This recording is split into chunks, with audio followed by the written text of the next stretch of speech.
Hello and welcome back to the DSI Coaches Conference. We continue our run in the Henlopen South now. Laurel, coming off a 4-6 season in 2016, dropped 3 of their final 4 regular season games by an average of just over 10 points. The squad also dropped 2 early in the season by a combined 4 points to Del Mar and Indian River. The Bulldogs look to return to form just 2 years removed from a state championship appearance. Now to Milford, who entered 2017 after an impressive 9-1 season just a year ago. Many believe that the program took full advantage of a bit of a softer schedule, Trey, I guess we could say. Beginning of the season 7-0 before dropping to Woodbridge a little bit later on. They take on Sussex Tech in the season opener.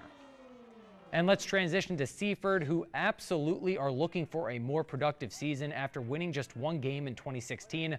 All 7 losses were by at least 50 points. However, they posted 66 points in their sole win against the St. Andrews School.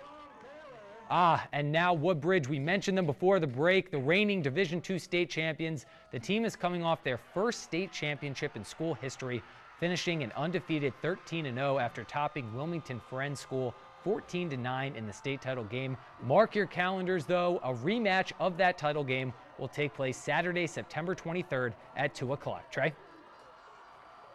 Yes, as I said, I'm being joined by the only state champion, not in the room, but the only state champion winning coach this year, this past year, Woodbridge assistant coach Preston Grace. Coach, thank you so much for being here tonight. Coach Grace, first of all, let's show that ring off a little bit, man. Let's see that. Yeah, don't take it off, man, because if you take it off, I might take it, man. I don't have one of these, man. That's real nice, man, and that's what the goal is every single year. First of all, tell me, man, how's it been, and what does it feel like to finally be called a state champion?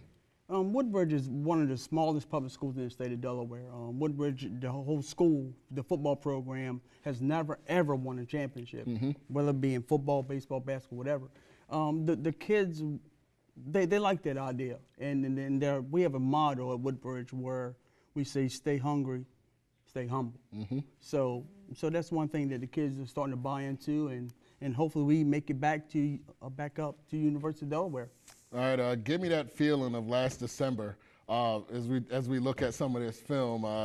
When that final horn blew and you guys won the first state championship in school history, man, just tell me the feelings on that night and what you remember.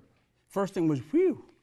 You know, I'm sure. That was a close game. It was a close game. It was a close game. One thing about Friends, you know, we knew we played them in the regular season. And with our coach being the winningest football coach in Delaware, we knew we had our hands full.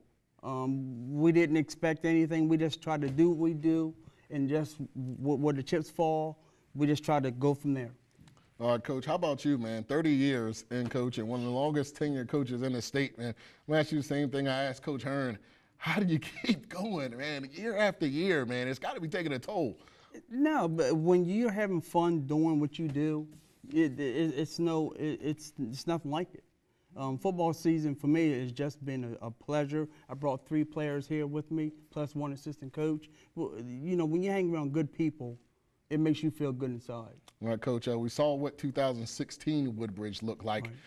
You guys look really good last year. What's 2017 Woodbridge looking like right now?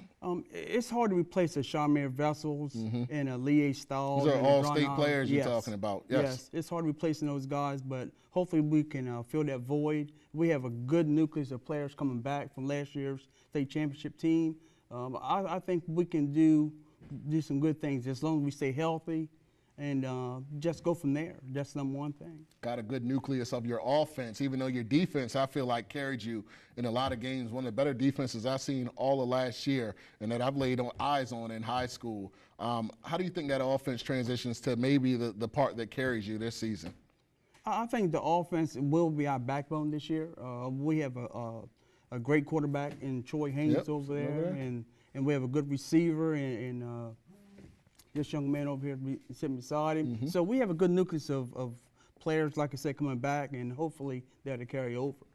All right, Coach, thank you so much for joining us. We're very interested in seeing the state champions defend their crown. All right, you've seen all the talk, and all the interviews are wrapped up. That's right. Coming up next, why everybody is really here. I'm rolling out my preseason Henlopen and Bayside Power Rankings when we return.